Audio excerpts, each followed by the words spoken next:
قصص الرعب، وكمان كتب الأشباح والجن.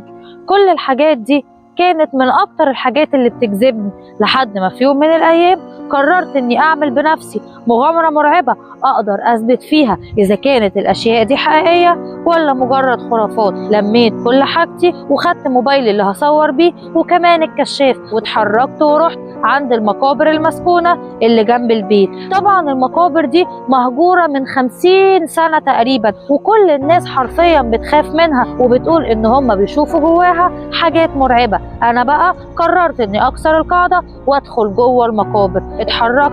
اليوم كان غريب جدا، كنت حاسس بتوتر غير طبيعي. أول ما وصلت عند باب المقابر لاحظت إنه مقفول. قررت إني أنط من على السور ودخلت فعلا جوه. اتمشيت جوه المقابر دي، ما اكدبش عليكم في الأول ما كانش فيه أي حاجة ملفتة للنظر، ولكن بعد 5 دقايق بالظبط شفت قدامي عند قبر من المقابر راجل شكله غريب جدا، بشرته شكلها مرعب، عروق ماليه وشه. الشيء المرعب في الموضوع كله ان الراجل ده كان معاه بنت صغيره، ولما ركزت في ملامح البنت لاحظت ان هي من غير عينين. الاتنين ابتدوا يتحركوا ناحيتي، والراجل قال لي بصوت مرعب: انت ايه اللي جابك هنا؟ المكان ده مش مكانك. طبعا حسيت بالرعب بيسري في كل عروقي، وكمان حسيت بألم فظيع جوه جسمي ما كنتش عارف ايه سببه. حاولت اجري واهرب من المقابر دي، ولكن في لحظه لقيت الراجل والبنت الصغيره وصلوا لحد عندي. الراجل مسكني من كتفي وفقدت الوعي على طول. ما صحيتش غير لما النهار طلع،